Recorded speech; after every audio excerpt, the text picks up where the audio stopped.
সপ্তম শ্রেণীর শিক্ষার্থী বন্ধুরা, আসসালামু আলাইকুম। আশা করি তোমরা সবাই ভালো আছো। আজকে তোমাদের গণিত বইয়ের ৪২ নাম্বার পেজের একক কাজ আছে। দেখো, ৪২ নাম্বার পেজে যে একক কাজ, এই কাজের প্রথম দেখো ৮টা আমি করে দিয়েছিলাম একটা ভিডিওতে। এই পরের ৪টা করা হয় নাই। অনেকে কমেন্ট করছে এই ৪টা করে দেওয়ার জন্য। তো চলো আজকে এই ৪টা করে দিই ইনশাআল্লাহ। প্রথমেই আছে দেখো যে s স্কয়ার t ইনভার্স 2 ভাগ s to the power 4 t to the power 4 পুরাটার উপর পাওয়ার -2। তো এটা ইকুয়াল কি হবে দেখো, এই s এবং এই s দুইটা s এর জন্য আমরা একটা s লিখব। ঠিক আছে, এরপর দেখো উপরে কত পাওয়ার আছে 2, তাহলে 2 লিখবা। নিচে পাওয়ার আছে কত 4, তাহলে এটা -4। এরপরে দেখো এই t এবং এই t, দুইটা t এর জন্য আমরা একটা t লিখব।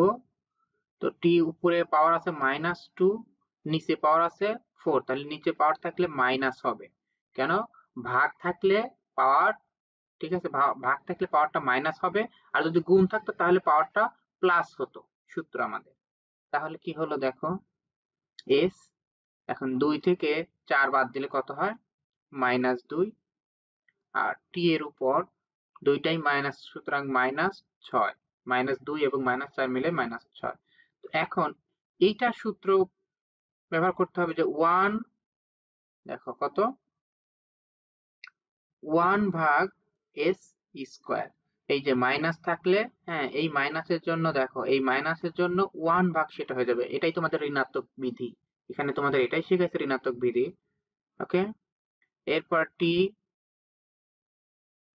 এর জন্য এরকম, সরি, এটা 1 ভাগ t এর উপর পাওয়ার 6। ঠিক আছে, তাহলে কি হলো 1 ভাগ s স্কয়ার আর 1 ভাগ t টু দি পাওয়ার 6। এটাই তোমাদের অ্যান্সার। পরেরটা এটা দেখো, এখন এটা যদি এখানে ইকুয়াল কত আছে দেখো 36 ভাগ 4, তাহলে 36 কে 4 দ্বারা ভাগ করলে কত হবে 9। ওকে, এরপর কি আছে দেখো, উপরে a আছে, নিচেও a আছে, তাহলে আমরা একটা a লিখবো।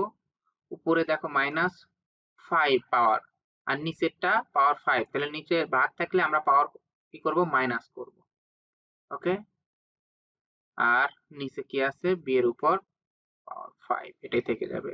তাহলে কি হলো দেখো, 9 এর উপর তাহলে পাওয়ার কত হলো -10, -5 এবং -5 কত -10, b এর উপর 5।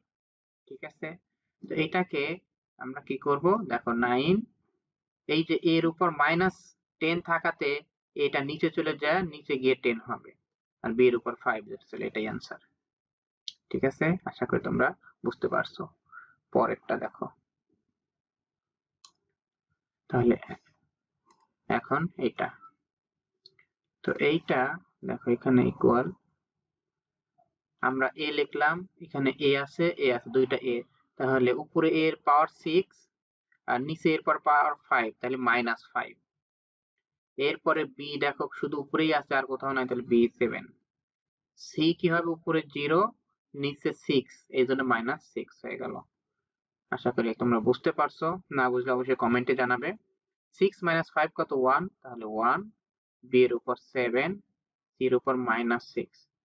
তো কি হয় দেখো, এর উপর 1 আর লিখতে হবে না, এই লিখবো শুধুমাত্র, 1 আর লিখতে হবে না। b এর উপর 7, আর c যেহেতু -7, দেখো c এর উপর পাওয়ার কত -7, সুতরাং নিচে চলে যাবে, সরি, c এর উপর পাওয়ার -6, সুতরাং সেটা নিচে গিয়ে c টু দি পাওয়ার 6 হয়ে গেল। এটাই অ্যান্সার তোমাদের, আশা করি বুঝতে পারছো। এখন এইটা দেখো, তাহলে আমরা a লিখলাম, পাওয়ার আছে কত -6, আর নিচে এর উপর পাওয়ার +5, সুতরাং এটা -5 হয়ে গেল। b এর উপর 7 আগের মতোই, এটাতে c এর উপর 0 মাইনাস, আবার নিচে আছে -6, মাইনাস মাইনাসে +6, মাইনাস মাইনাসে +6 হয়ে গেল। ইকুয়াল, তাহলে কি হলো দেখো, এর উপরে -6 আর -5 কত হয়, এর উপরে দেখো -6 আর -5 মিলে কত হয়ে যাবে, -11। ওকে, দুইটাই যেহেতু মাইনাস, বি এর উপর 7 আর সি এর উপর 6। এখন শুধুমাত্র এ এর উপর -11 আছে, তাহলে B to the power 7 C to the power 6 রেখে দিয়ে এটা চলে যাবে আমাদের নিচে, এটা এর উপর পাওয়ার 11 হয়ে যাবে। ঠিক আছে, আশা করি তোমরা বুঝতে পারছো। সকলকে ধন্যবাদ।